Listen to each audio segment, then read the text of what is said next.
क्या आप जानते हैं कि ज्योतिषी लोग भविष्य कैसे बताते हैं या फिर वो आपके पास्ट के बारे में कैसे बताते हैं? अगर वह ज्योतिषी जीवित परमेश्वर को नहीं मानते तो फिर लोगों के बारे में जानकारी कहां से लेते हैं? तांत्रिक लोग कहां से जानकारी इकट्ठा करते हैं? क्या आप जानते हैं कि यीशु मसीह के समय में भी यरूशलेम में बहुत से लोग भविष्यवाणियां करते थे, जो पैसे लेकर लोगों के भविष्य के बारे में बताते थे। इस वीडियो में गहराई से हम आपको बताएंगे कि कैसे ये लोग भविष्यवाणियां करते हैं और क्या हमें ज्योतिषियों से अपना भविष्य जानने के लिए संपर्क करना चाहिए या नहीं। बाइबल इन सब के बारे में क्या कहती है? मत्ती 24 अध्याय की 11 आयत में लिखा है कि यीशु मसीह ने कहा कि मेरे आने से पहले बहुत से झूठे भविष्यद्वक्ता उठ खड़े होंगे और बहुतों को भरमाएंगे। हम सब जानते हैं कि हम अंत के समय में जी रहे हैं। इन दिनों में पूरी दुनिया में कई लोगों ने पैसे कमाने के लिए गलत भविष्यवाणियां की ताकि उन भविष्यवाणियों को बेचकर वे लोगों से पैसे कमाएं।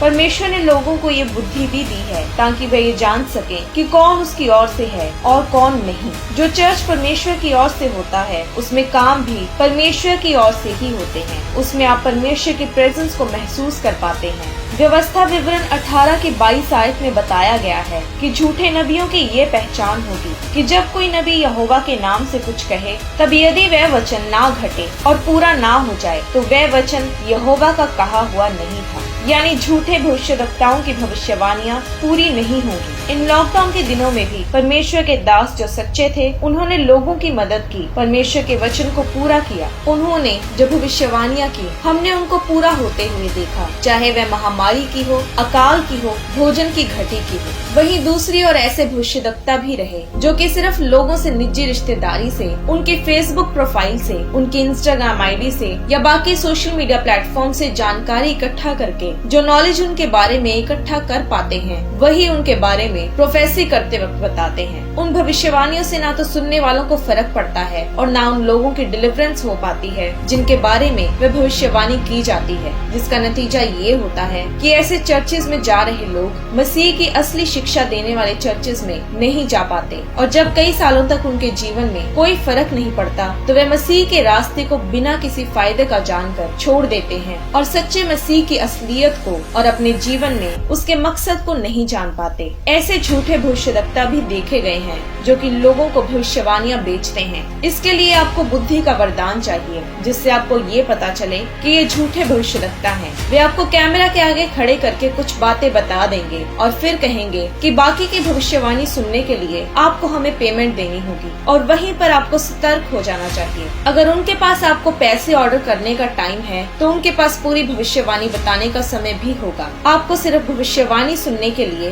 पैसे नहीं देने होंगे। इसलिए आपको पवित्र आत्मा से मदद लेकर समझने की जरूरत है, क्योंकि अंत के दिनों में कई ऐसे भविष्यद्वक्ता होंगे जो होंगे भी मसीह में और झूठी भविष्यवाणी करेंगे और वे लोगों को अच्छी तरह से भरमा भी देंगे। जिस समय में हम जी रहे हैं वह बहुत ही अजीब और महत्वपूर्ण समय है। आमोस की पुस्तक 3 अध्याय की 7 आयत में लिखा है कि प्रभु यहोवा अपने दास भविष्यद्वक्ताओं पर अपना मर्म बिना प्रकट किए कुछ भी ना करेगा। यानी बाइबल में परमेश्वर की मर्जी को लोगों पर प्रकट करने में भविष्यद्वक्ताओं का खास हिस्सा रहा है। भविष्यद्वक्ताओं के कारण ही हमें बाइबल में परमेश्वर के कामों की समझ मिली, लोगों पर परमेश्वर की मर्जी जाहिर हुई और हमें पता चला कि परमेश्वर हमसे क्या चाहता है और वह एक व्यक्ति के जीवन में कैसे काम करता है। मत्ती 24 में जब चेलों ने यीशु मसीह से पूछा कि ये बातें कब होंगी और तेरे आने का और जगत के अंत का क्या चिन्ह होगा, यानी कि इस बात का क्या निशान होगा कि यीशु मसीह आने वाले हैं और ये दुनिया खत्म होने वाली है, तो यीशु मसीह ने बड़ा दिलचस्प उत्तर दिया कि सावधान रहो, कोई तुम्हें भरमाने ना पाए। यहाँ पर यीशु मसीह अपने चेलों से बात कर रहे हैं जो मसीही थे और प्रभु यीशु मसीह की सेवकाई के पूरे समय में उसके साथ रहे थे। वे 3 सालों से भी ज्यादा समय यीशु मसीह के साथ बिता चुके थे। उन्होंने यीशु मसीह को अपनी आंखों से देखा, उसके द्वारा किए गए सब चमत्कारों को देखा, गहरे भेद उससे ग्रहण किए, पर फिर भी यीशु मसीह ने उनसे कहा कि सावधान रहो, कोई तुम्हें भरमाने ना पाए, क्योंकि बहुत से ऐसे होंगे जो मेरे नाम से आकर कहेंगे कि मैं मसीह हूँ और बहुतों को भरमाएंगे। यानी यीशु मसीह के आने से पहले जैसा लिखा है कि क्योंकि झूठे मसीही और झूठे भविष्यद्वक्ता उठ खड़े होंगे और बड़े चिन्ह और अद्भुत काम दिखाएंगे कि यदि हो सके तो चुने हुओं को भी भरमा दे। यानी झूठे भविष्यद्वक्ता ऐसे चमत्कार भी करेंगे जिनमें इतनी सामर्थ होगी कि परमेश्वर के चुने हुए लोग भी धोखा खा जाएंगे। तो इन झूठे मसीहियों में ये सामर्थ कहाँ से आएगी जो सब देशों में फैल जाएगी? इस बारे में प्रकाशित वाक्य 16 अध्याय की 13 और 14 आयत में लिखा है कि मैंने उस अजगर के मुंह से और उस पशु के मुंह से और उस झूठे भविष्यवक्ता के मुंह से 3 अशुद्ध आत्माओं को मेंढकों के रूप में निकलते देखा। ये चिन्ह दिखाने वाली दुष्ट आत्मा है। बाइबल में कई निशान दिए गए हैं जिससे हमें पता चल सके कि कौन सच्चे भविष्यवक्ता हैं और कौन झूठे। यिर्मयाह 28 की 9 आयत में लिखा है कि जो भविष्यवक्ता कुशल के विषय में भविष्यवाणी करे तो जब उसका वचन पूरा हो तब ही उस भविष्यवक्ता के विषय ये निश्चय हो जाएगा कि ये सचमुच यहोवा का भेजा हुआ है। यानी असली भविष्यवक्ता की भविष्यवाणी बिल्कुल सही होगी। यानी अगर वे किसी चीज के बारे में भविष्यवाणी करे तो वे उसी तरीके से पूरी होगी जैसी बताई गई है। वे 100% पूरी होगी, न कि 80 या 90%। व्यवस्था विवरण 18 अध्याय की 21 और 22 आयत में लिखा है कि यदि तो अपने मन में कहे कि जो वचन यहोवा ने नहीं कहा उसको हम किस रीति से पहचाने, तो पहचान ये है कि जब कोई नबी यहोवा के नाम से कुछ कहे तब यदि वे वचन ना घटे और पूरा ना हो जाए तो वह वचन यहोवा का कहा हुआ नहीं, परंतु उस नबी ने वह बात अभिमान करके कही है, तो उससे भय ना खाना। जैसे कि अगर कोई किसी देश के बारे में या उसके प्रधानमंत्री के बारे में भविष्यवाणी करे कि ये इंसान अगला प्रधानमंत्री बनेगा, पर ऐसा नहीं होता, तो वह इंसान जो कह रहा है वह परमेश्वर की ओर से नहीं और वह झूठा भविष्यवक्ता है। अगला चिन्ह ये होगा कि एक सच्चा भविष्यवक्ता हमेशा लोगों को बाइबल की तरफ लेकर जाएगा। भविष्यवक्ता परमेश्वर के संदेश वाहक होते हैं। उन्होंने परमेश्वर की जगह पर बोलना होता है। यशायाह की पुस्तक अध्याय 8 की 20 आयत में लिखा है कि व्यवस्था और चितौनी ही की चर्चा किया करो। यदि वे लोग इन वचनों के अनुसार ना बोलें तो निश्चय उनके लिए पौ ना फटेगी। यानी अगर कोई भविष्यवक्ता आकर ऐसी बातें सिखाने लगे जो बाइबल के वचनों के मुताबिक ना हो, तो बाइबल कहती है कि उनके लिए रोशनी नहीं होगी। यानी वे अंधकार में वास करते हैं और कोई उस इंसान की शिक्षा पर नहीं चलेगा जिसमें सिर्फ अंधकार है और कोई रोशनी नहीं। अगला ये कि एक सच्चा भविष्यवक्ता प्रभु यीशु मसीह के नाम को ऊंचा करेगा। पहला यूहन्ना 4 अध्याय की 1 आयत में लिखा है कि हे प्रियो, हर एक आत्मा की प्रतीति ना करो, वरन आत्माओं को परखो कि वे परमेश्वर की ओर से हैं कि नहीं, और हर कोई जो ये अंगीकार करे कि यीशु मसीह ही परमेश्वर का पुत्र, वे उसी की ओर से आया है। यानी सच्चे भविष्यवक्ता का मूल प्रभु यीशु मसीह ही है। उसके सब संदेश भी यीशु मसीह की ओर ही होंगे। मत्ती 7 अध्याय की 15 और 16 आयत में लिखा है कि झूठे भविष्यवक्ताओं से सावधान रहो, जो भेड़ों के भेष में तुम्हारे पास आते हैं, परंतु अंतर फाड़ने वाले भेड़िए हैं। उनके फलों से तुम उन्हें पहचान लोगे। यानी यीशु मसीह ने कहा कि आप एक भविष्यवक्ता के जीवन को देखना। अगर उसके जीवन से आपको ये पता लगे कि वह एक सच्चा मसीही है, उसके जीने का तरीका मसीही है, उसका जीवन फलदार है, तो ये निशान है कि वह परमेश्वर की ओर से भेजा गया है। फिर गिनती अध्याय 12 की 6 में लिखा है कि यदि तुम में कोई नबी हो तो उस पर मैं यहोवा दर्शन के द्वारा अपने आप को प्रकट करूंगा, व स्वप्न में उससे बातें करूंगा। दूसरा पत्रस 2 अध्याय की 1 में लिखा है कि तुम में भी झूठे उपदेशक होंगे, नाश करने वाले पखंड का उद्घाटन छिप छिप कर करेंगे और उस स्वामी का जिसने उन्हें मोल लिया है इनकार करेंगे और अपने आप को शीघ्र विनाश में डाल देंगे। झूठे भविष्यवक्ता लोगों से पैसे लेकर उन पर भविष्यवाणी करेंगे। यीशु मसीह ने लोगों को चंगा करने के लिए कोई पैसे नहीं लिए। पौलुस ने लोगों को चंगा करने के लिए कोई पैसे नहीं लिए। इसका मतलब ये नहीं कि आप चर्च में ऑफरिंग ना दे या दशमांश ना दे।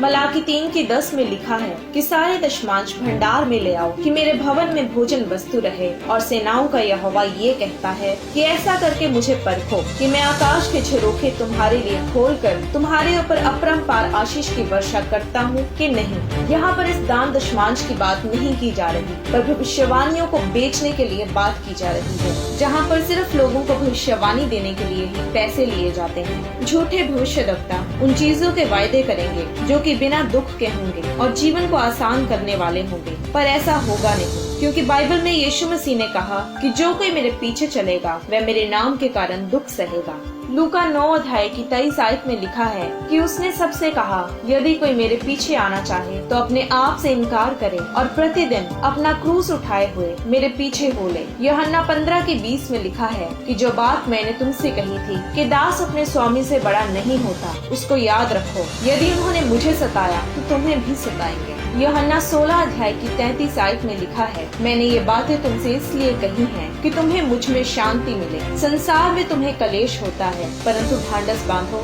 मैंने संसार को जीत लिया है। वे कहेंगे कि ये अंत का समय नहीं है, चीजें बेहतर हो जाएंगी, पर ऐसा नहीं होगा। यीशु मसीह ने कहा कि जब सुसमाचार सारे राज्यों में प्रचार कर दिया जाएगा तो चीजें और बेहतर हो जाएंगी। मत्ती 24 के 14 में लिखा है कि राज्य का ये सुसमाचार सारे जगत में प्रचार किया जाएगा कि सब जातियों पर गवाही हो, तब अंत आ जाएगा। मत्ती 22 से 24 में अंत के दिनों के कलेशों के बारे में बताया गया है, क्योंकि जब संसार यीशु मसीह को रिजेक्ट करेगा तो एंटी क्राइस्ट का जन्म होगा। तो जब आप किसी से भी प्रचार सुनते रहते हैं तो आपको पता होना चाहिए कि क्या जो आप सुन रहे हैं वह परमेश्वर के वचन में से है या नहीं, ताकि न सिर्फ आप बचे रहें बल्कि आप उन लोगों को भी बचाएं जो आपके साथ और आपके आसपास रहते हैं। जब लोग आपको झूठी भविष्यवाणियां करें तो वे आपको सच्ची लग सकती हैं और आप सोच सकते हैं कि इनका परमेश्वर के साथ कनेक्शन है तो ही ये इन सब बातों को बता रहे हैं। पर याद रखो कि जो भूत सिद्धि करने वाले और तांत्रिक होते हैं वे भी ऐसी बातें बताते हैं जो आप सोच सकते हैं कि ये बातें बिल्कुल सच हैं। इन्हें ये बातें कैसे पता है? आपको पता होना चाहिए कि दुष्ट आत्माएं सच में हैं, और जब कोई दुष्ट आत्मा से ग्रसित होता है तो वह दुष्ट आत्माएं जो खुद भी आत्मिक क्षेत्र में ही रहती हैं, जब वह किसी इंसान में वास करती हैं तो वह उस इंसान से जिसमें वह रहती हैं आपके बारे में बातें बता सकती हैं ताकि वे आपको गुमराह करें। इसकी उदाहरण बाइबल में भी साफ गई है। प्रेरितों के काम 16 अध्याय की 16 से 19 आयत में लिखा है कि जब पौलुस लोगों के बीच में प्रार्थना करने जा रहा था तो लिखा है कि हमें एक दासी मिली जिसमें भावी कहने वाली आत्मा थी। वे उनके पीछे आकर चिल्लाने लगी कि ये मनुष्य परम प्रधान परमेश्वर के दास हैं। पौलुस ने मुंह फेर कर उस आत्मा से कहा, मैं यीशु मसीह के नाम से आज्ञा देता हूँ कि उसमें से निकल जा, और वह उसी वक्त निकल गई। वह दासी कभी पौलुस को मिली नहीं थी, पर वह पौलुस के बारे में सब लोगों पर जाहिर करने लगी कि वे सामान्य इंसान नहीं हैं, बल्कि वे यहाँ पर परमेश्वर की ओर से हैं। पर पौलुस जानता था कि उस भावी कहने वाली दासी में दुष्ट आत्मा थी जो उसे सब बातों का ज्ञान दे रही थी। जैसे कि जादू टोना करने वाले और तांत्रिक दुष्ट आत्माओं से ग्रसित होते हैं, वैसे ही हर कोई जो आपके बारे में कुछ भी बता दे, जरूरी नहीं कि वह पवित्र आत्मा की भरपूरी से ही बातें कर रहा है, क्योंकि दुष्ट आत्माएं जिन लोगों में वास करती हैं, वे उन्हें आपके बारे में बातें बता सकती हैं। फिर आप सोचते हैं कि जो आपको भविष्य बता दे वे आपके फायदे के लिए ही है, पर परमेश्वर की बुद्धि आपको इस काबिल बनाती है कि आप समझ पाएं कि कौन परमेश्वर की ओर से है और कौन नहीं, क्योंकि आत्मिक क्षेत्र की दुनिया अलग है। शारीरिक दुनिया में कुछ होने से पहले आत्मिक दुनिया में होता है, इसलिए दुष्ट आत्माओं को भी उन चीजों का थोड़ा बहुत पहले से पता होता है। यहाँ तक कि वह दुष्ट आत्माएं भी जो यीशु मसीह के समय में थी, जब उन्होंने प्रभु यीशु मसीह को अपनी ओर आते हुए देखा, जैसे मत्ती 8 अध्याय की 28 से 32 आयत में लिखा है कि उन्होंने चिल्ला कर कहा, हे परमेश्वर के पुत्र, हमारा तुझसे क्या काम? क्या तू समय से पहले हमें दुख देने आया है? यानी क्या तू निर्धारित समय से पहले हमें तबाह करने आया है? यानी दुष्ट आत्माओं को पता है कि भविष्य में क्या है। वे आत्मिक क्षेत्र में देख पाती हैं, वे जानती हैं कि आगे चलकर क्या होने वाला है। इसलिए हम कहते हैं कि शैतान हारा हुआ है, उसके अंत का समय निकट है, उसका वह निर्धारित समय अब करीब है। इसलिए हर इंसान के अंदर जो आत्मा है वह पवित्र आत्मा नहीं है। बहुत से लोग जो भविष्यवाणी करते हैं वे परमेश्वर की ओर से नहीं। हर भविष्य बताने वाला इंसान आपके फायदे का नहीं। ऐसी बातों का प्रचार जो बाइबल के मुताबिक सही नहीं है, ऐसी भविष्यवाणियां करना जो पूरी ही नहीं होती, आपको बताती है कि वह इंसान परमेश्वर की ओर से है या नहीं। आपको जागते रहने की जरूरत है, क्योंकि अंत समय अब बहुत नजदीक है। आपको ऐसे माहौल में सेफ रहने के लिए बाइबल की गहरी नॉलेज और पवित्र आत्मा की सहभागिता की जरूरत है। प्रार्थना में रहने की जरूरत है ताकि आप परमेश्वर की आवाज को सही रीति से सुन पाएं। पवित्र आत्मा जब आपसे बात करेगा तो ही आपको सच और झूठ का फर्क पता चल पाएगा, क्योंकि लिखा है कि वे चुने हुओं तक को भी भरमा देंगे। इसलिए प्रार्थना में बढ़ते रहो ताकि परमेश्वर का आत्मा आपके जीवन में आपकी अगुवाई कर सके।